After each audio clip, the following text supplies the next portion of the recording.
Bismillahirrahmanirrahim.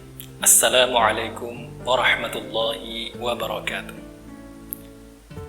Pemirsa pendengar yang budiman, orang tua kita dulu sering menasihati, jaga lisanmu nak, karena lisan lebih tajam daripada pedang. Jika pedang melukai tubuh, banyak obat bisa kita cari. Tapi kalau lisan melukai hati, kemana obat hendak kita cari? Berhati-hatilah terhadap lisan, karena bisa menjerumuskan kita ke dalam api neraka.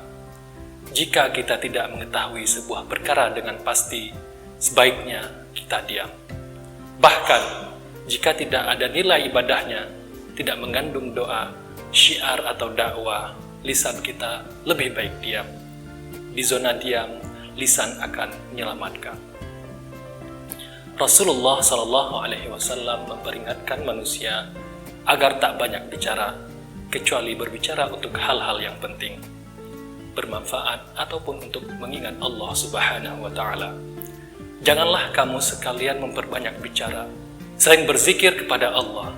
Sesungguhnya memperbanyak perkataan tanpa zikir kepada Allah akan mengeraskan hati, dan sejauh-sejauh manusia adalah hatinya yang keras. Siapa yang beriman kepada Allah dan hari akhir, hendaklah ia mengatakan yang baik atau diam. Nasihat Imam Asy-Syafi'i, apabila seseorang ingin berbicara, hendaklah berpikir dulu. Bila jelas maslahatnya, berbicaralah. Jika dia ragu, janganlah dia berbicara hingga tampak maslahatnya.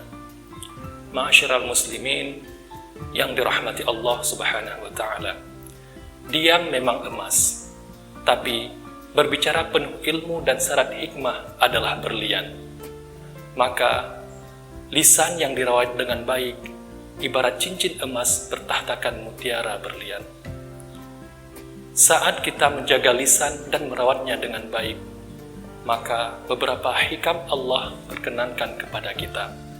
Pertama, memiliki sebuah kedudukan tinggi sebagai muslim.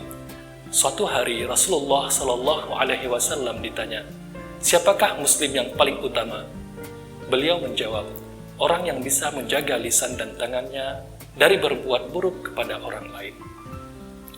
Selanjutnya, dijanjikan surga.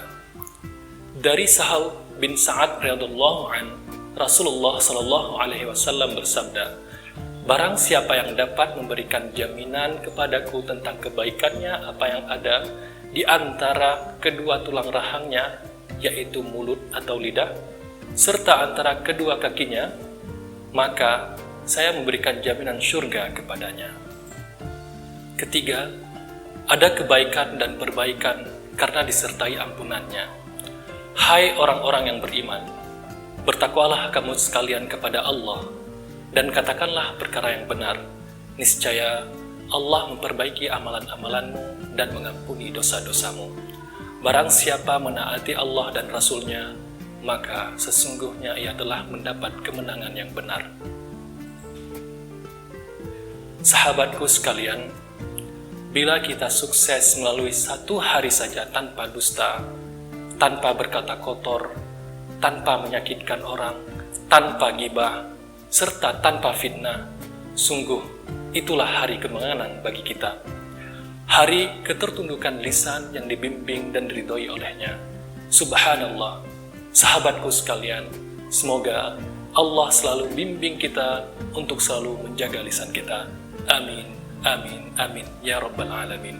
Wassalamualaikum warahmatullahi wabarakatuh.